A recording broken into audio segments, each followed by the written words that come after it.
I have a question for you. What was your first anime?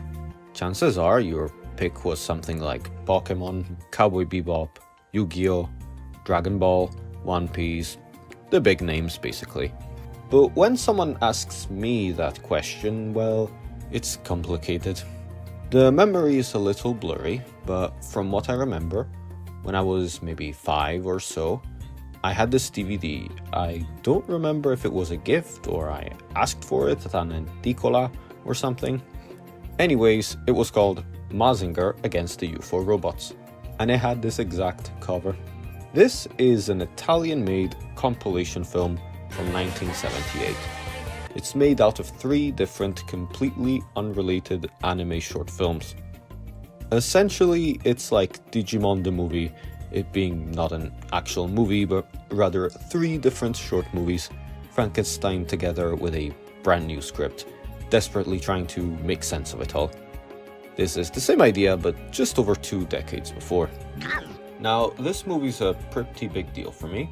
It probably was not my first ever exposure to anime, but this was the first anime that I remember being really into. This is what basically kickstarted my love for mechas. So when I found the actual DVD, I got all excited and nostalgic. So I popped it in, and to my surprise it still worked. You know how DVDs are. I watched it and oh man. Some stuff should just stay in the past. I am not exaggerating when I say this might be one of the worst movies I've ever seen. But unlike most of these, I can't stay too mad at it due to nostalgia. It's like that mid-licensed game from your childhood that is a clone of another bigger game, but you can't help but appreciate because of the memories it gave you. Still, objectively speaking, a lot of the stuff here just does not work. The dialogue is cringe-inducing, the plot makes no sense, there is this ugly yellowish filter all over it, and the aspect ratio is way too zoomed in. Kind of like when widescreen movies would go full screen when they released on television or VHS. But this is even worse.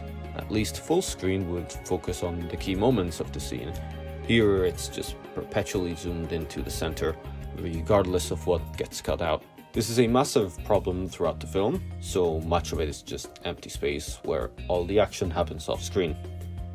For a long time I did not question it, thinking this was just how it looked, but no. This is footage from the original shorts, how they were released in Japanese theaters. This is what it's meant to look like. It's quite an improvement, it's in a nice widescreen, there is actual color.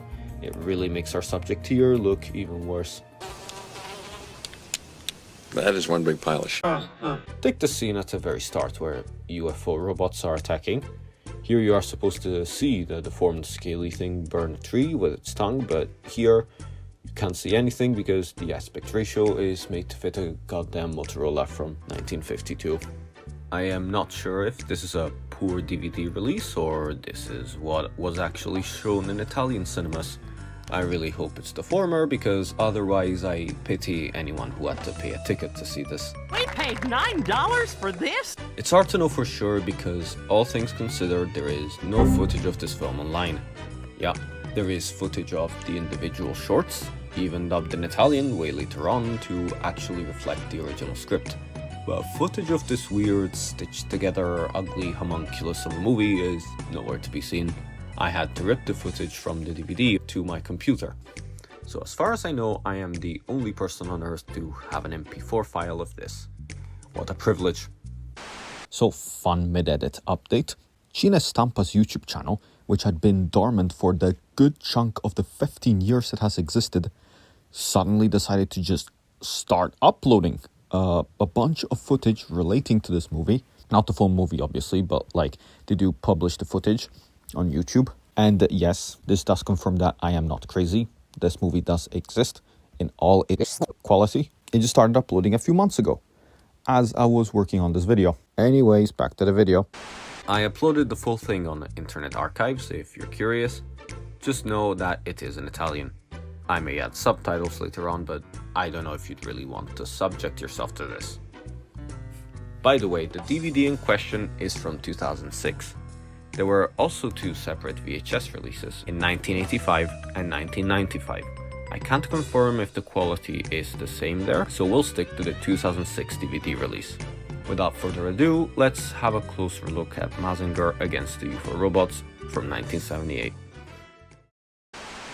Pirelli è il vero super molleggiato, giusto per noi. Pirelli è il molleggiato super vero e vive con noi. Pirelli è il super molleggiato giusto, forte, fatto per noi. Materassi a molle Pirelli, i super molleggiati. First, we may need some background and answer a few questions, like simply why?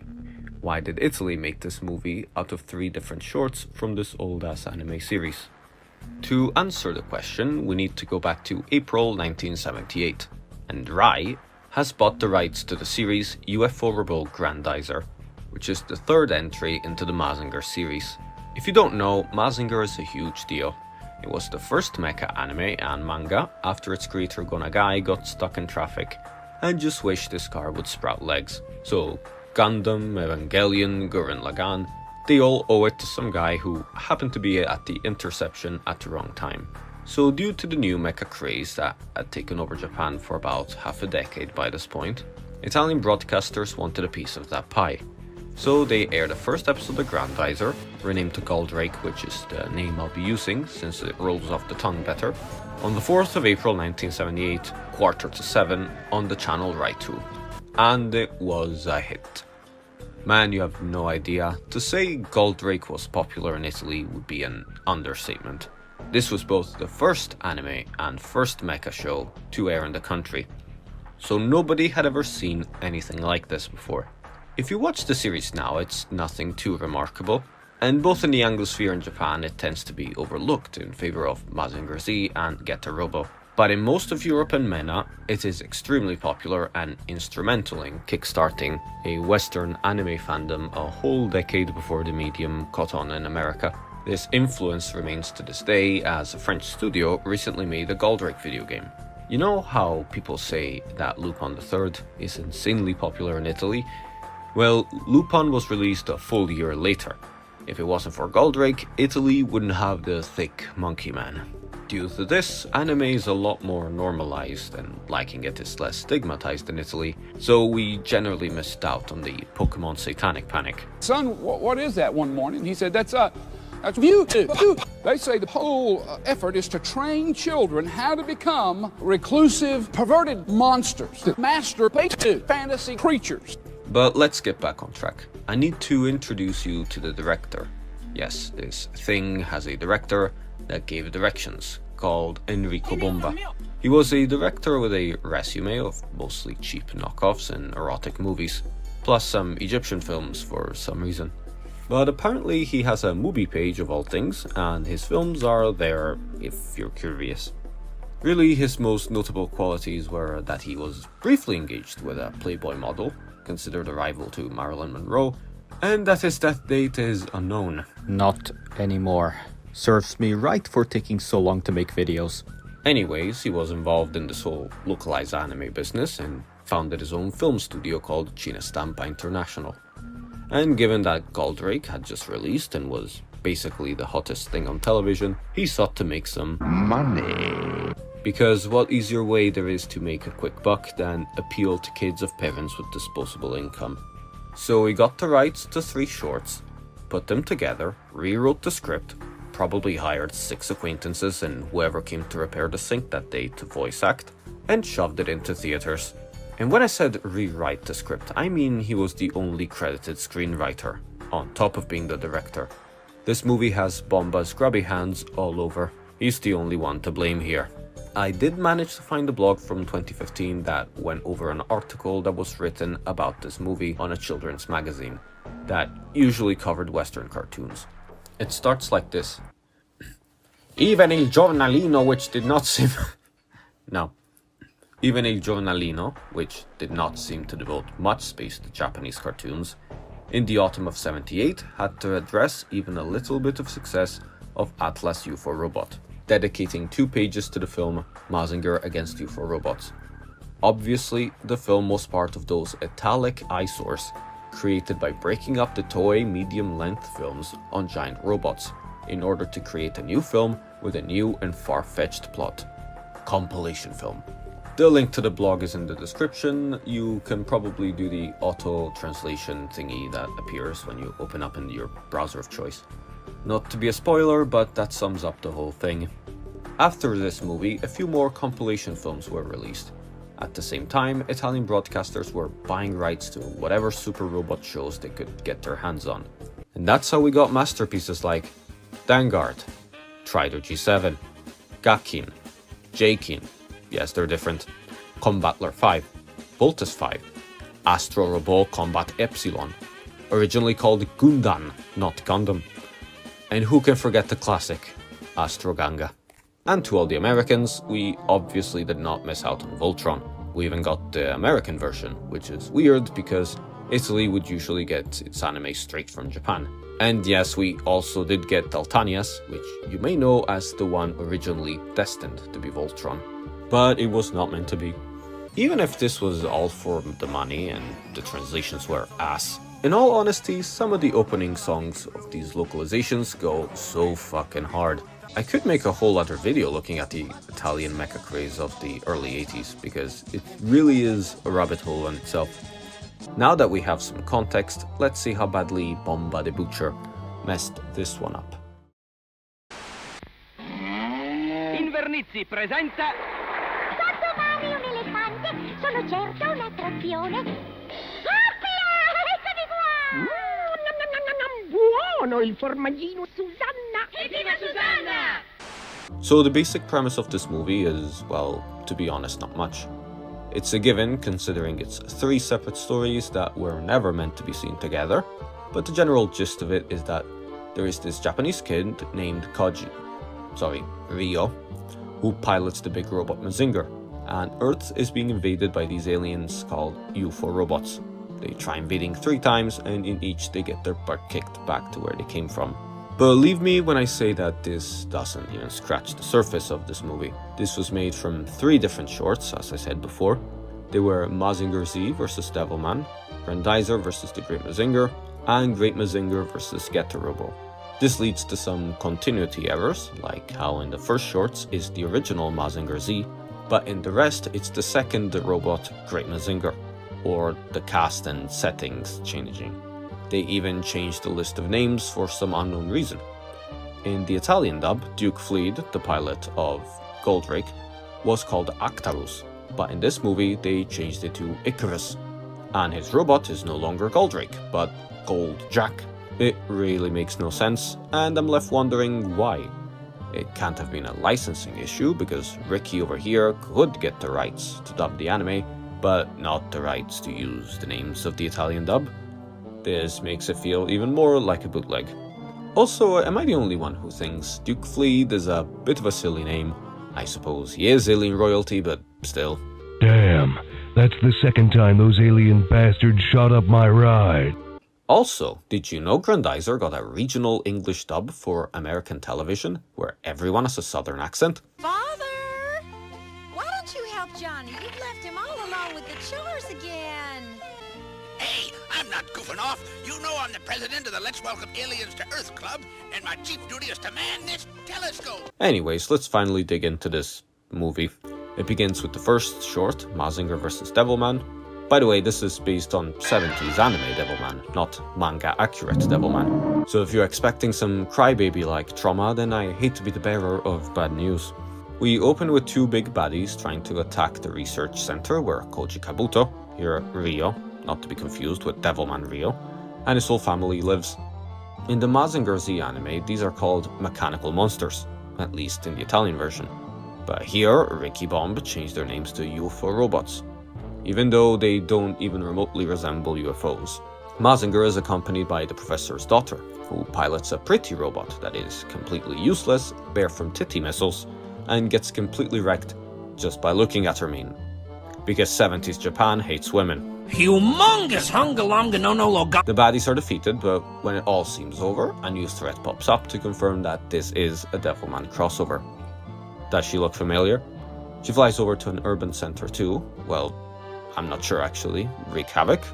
Despite the brevity, I still remember this scene leaving an impression on me. The people panicking, dark lighting, her face. It's the sort of shit that stays with you. This character left such an impression on me that I actively cheered when she appeared in Devilman Crybaby. Silene attracts the attention of Akira, also known as Devilman. And yeah, while in most other adaptations he remains mostly human-sized, here he's basically Gothabilly Ultraman. We fly over to Greece and meet the big bad of this short. The only overarching villain here is Enrico Bomba himself. His name is Dr. Hell, unrelated totally, but Mazinger Z was Nagai's side project, where he didn't put a lot of thought into. That's why you get characters like Dr. Hell. He's informed of Silene and the demons, and after encountering them, he brainwashes them to work for him. Following this, the short drags on without much happening. There is a subplot of Mazinger's new jetpack being temporarily damaged by the demons. Ryo and Akira hate each other at first, but they join forces after an underwater fight. They save each other a few times and then beat Dr. Hell in the end.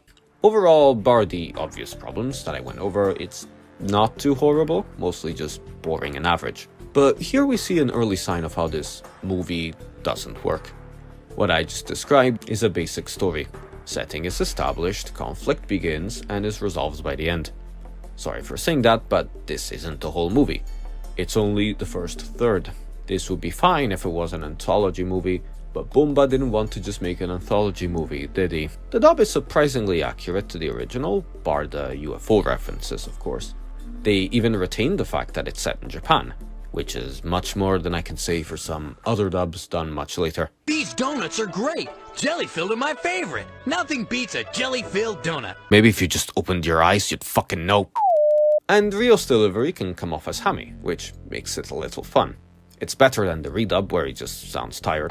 Dio mio, stavo per essere colpito. Me la sono vista brutta. Sayaka, lascia questa lotta a Mazinga. Tu mettiti dietro con Atlas. Sayaka, lascia che qui ci pensi Mazinga Z, tu mettiti in salvo. Ah! Raggio Z, fuori! Raggi fotonici! È stato un tiro da molto vicino. E tu come stai? Niente ferite? Certo, anche se non è stato facile. Tu piuttosto, nessuna ferita. So then we move on to the next short, Goldrake vs. Great Mazinger. And holy shit. Remember that part about the dub at least being accurate? Well, forget about it, because this is where the movie goes off the fucking rails. So I will mostly focus on that aspect of the short. Before it even begins, the transition between the shorts is extremely jarring. Look. Egli vive nella giustizia e nel coraggio di tutti gli uomini che amano la pace. È vero. I did not edit that. That is actually how the scene transitions. And to kick this part of the movie off, they add a whole exposition monologue less than halfway through the movie. That was not in the original short, and which I will just let it speak for itself. Dalla lontana galassia Andromaca 7, il re Devon, capo degli ominidi, ha deciso di occupare il pianeta Terra. Devon è a conoscenza di numerosi laboratori spaziali attrezzati per consentire ai terrestri di difendersi da qualsiasi attacco dallo spazio. E sa che tra queste macchine potentissime c'è il grande Mazinga. What?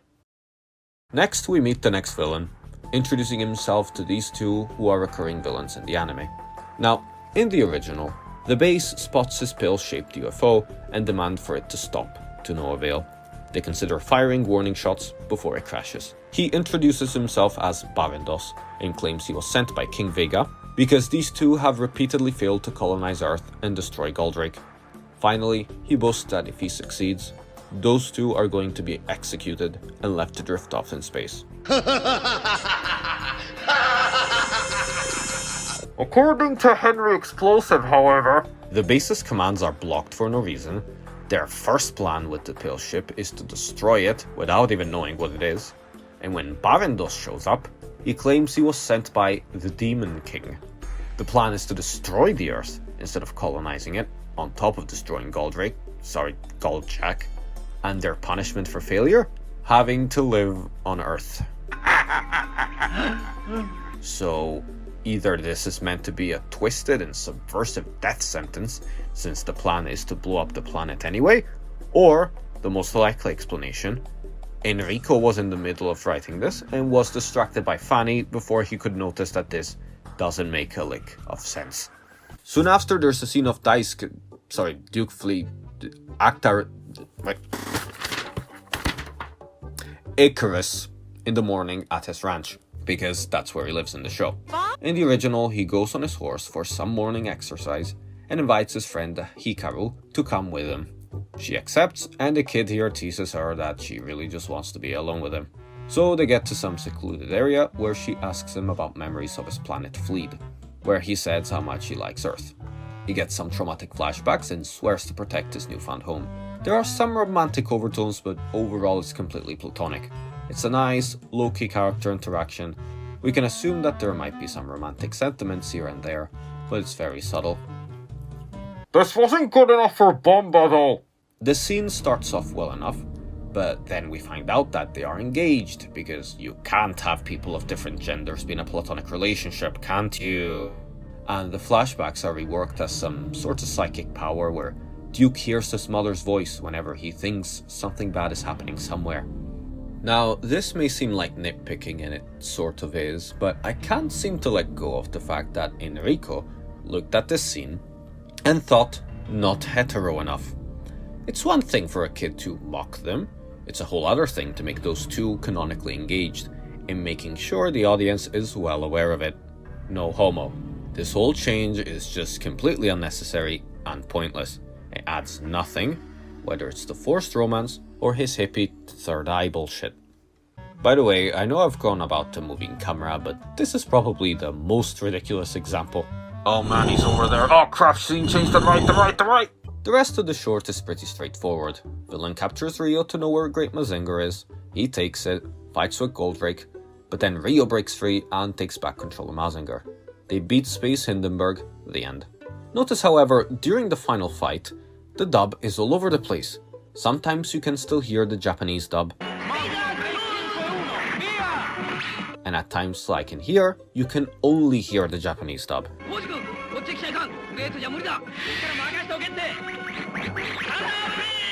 They officially, legally, seal of approval, did not give a shit. There is one thing that I like though. They have a cheeky wee laugh at the end. E tu un'altra volta quando vai al laghetto non toglierti il bracciale spia, o saranno guai. Now, there is a reason why I'm approaching this as separate shorts. Because this movie is obviously an anthology movie. I can get behind that. But no. Despite these shorts having no narrative connection, the movie does the bare minimum to try and link them together by labeling any bad guy a UFO robot when they transparently are not.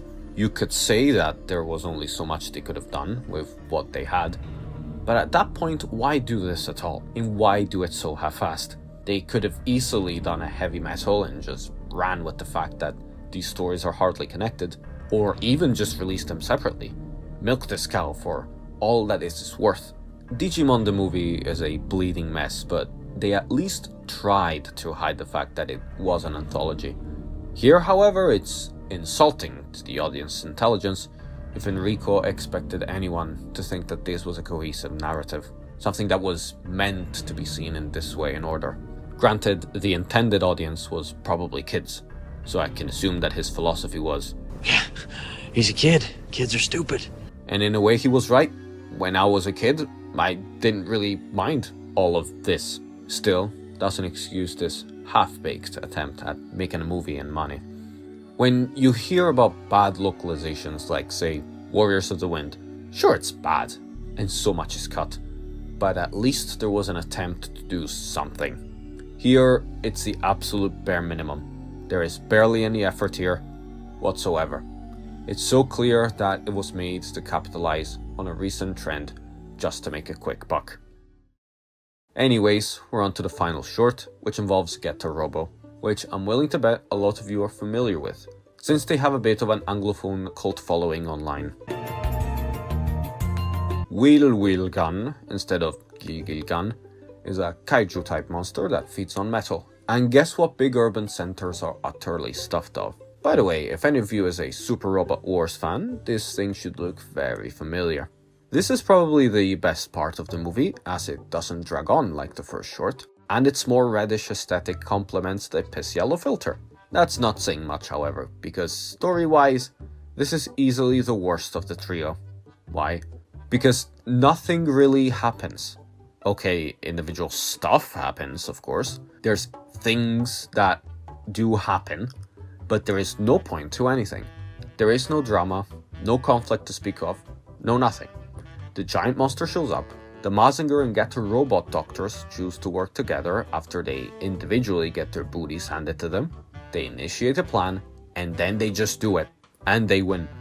I'm pretty sure the pilots of Mazinger and Getter Robot, the headliners, interact for the first time during the damn climax. And yeah, here Mazinger's pilot is a character called Tetsuya. Just roll with it. On the plus side, they didn't pretend that he was real. On the con side, we just switched the main character for no reason. And to make this better, guess what one of the Getter pilots is called? Rio, non andare troppo lontano, cadrai nella loro trappola. Rio. The Amara tuna, real Italian taste. So is he the same Rio from the first two shorts? Is he a totally different character that just so happens to share the same name? Well, you'll be pleased to know that Enrico here could not be bothered to let us know. They let this character Bosu lure Gilgilgan to an island where they can fight it. And I'm afraid to say that the comic relief here is probably the best part of this short. Maybe the best part of the whole movie. By the way, he is aided by this other character, and she's actually quite interesting. She first appeared in the Great Mazinger anime, and her name is Jun Hono. She's half Japanese and half Black American. If you ignore the weird anime tradition where every remotely exotic character must be at least half Japanese, she's probably one of the earliest Black anime characters. And by all means, this is a pretty nice piece of representation. Because despite this being 70s Japan, they do explore issues such as racist bullying, which is sadly a byproduct of being bicultural and especially brown in a country like Japan.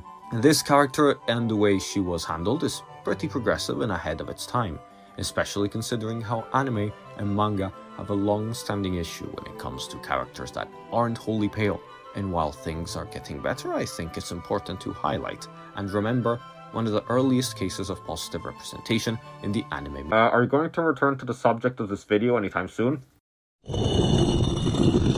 Well, preferably no. I would much rather talk about this character that has hardly 5 whole minutes of screen time and does absolutely nothing to advance the plot than pay attention to this eyesore any longer than necessary. I mean, at least in the previous shorts, there was some semblance of character chemistry and progression and conflict. In the first, Ryo and Akira don't like each other at first, but they grow to support one another. And the fact that Mazinger's wings got damaged was an important plot point with consequences. Here, Mazinger itself gets damaged, but he gets repaired just as quickly. It seems like they were going to reuse that plot point, but no. Even the second one had drama and conflict and character interactions. It had cringe forced romance, the anxiety of Fleed not being aware that shit's going down and that his friend got captured, and features some spectacular fights. There's none of that here. It's like the film itself is done with everything and also wants to be over. This is less of a problem with the movie and more of the original short, I admit, but still, Bomba chose to put this short in, so the bus stops with him. He is the sole director, after all. Però, che riflessi pronti hai? Ehi, guarda un po'. Oggi c'è Sole Piatti in offerta speciale. Ti dà piatti splendenti e ti fa risparmiare, perché Sole Piatti pacco doppio costa solo 550 lire. Oggi c'è Sole Piatti in offerta speciale. Allora, non parti? No. Prima vado a comprare Sole Piatti in offerta speciale. So, after all this, there is still one question left unanswered. Why? Why did I rewatch this movie and made a whole video about it? Well, for one thing, I just felt nostalgic, even though this is one of the worst films I've seen, without a doubt. And also, in a pure bad it's good point of view, the voice acting can be pretty entertaining. For a more in-depth reason, well, I mentioned before that I had to rip this movie from my original 2006 DVD. The exact same DVD that I used to watch when I was very little. Because there were no traces of this movie online. For all intents and purposes, this film is, or rather was, lost media. It would have been lost to the annals of history. People knew it existed, and you can find plenty of footage of the original shorts, but none for this abomination in particular. And this doesn't sit right with me.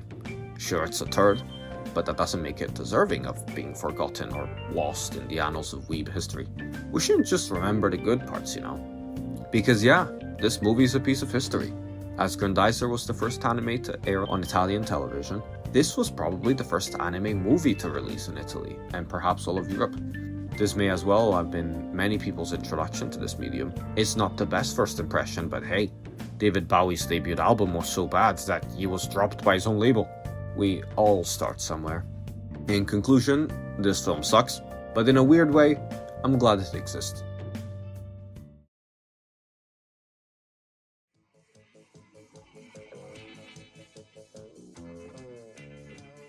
And that's a wrap. Thank you so much for watching my first proper video analysis thing. I had a lot of fun making it and definitely plan to make more, where I'll apply some of the lessons I learned along the way to make them better and better. It's like I said in the video actually, we all need to start somewhere. Anyway, I hope that you enjoyed my analysis of this weird movie and that you have a good rest of your day.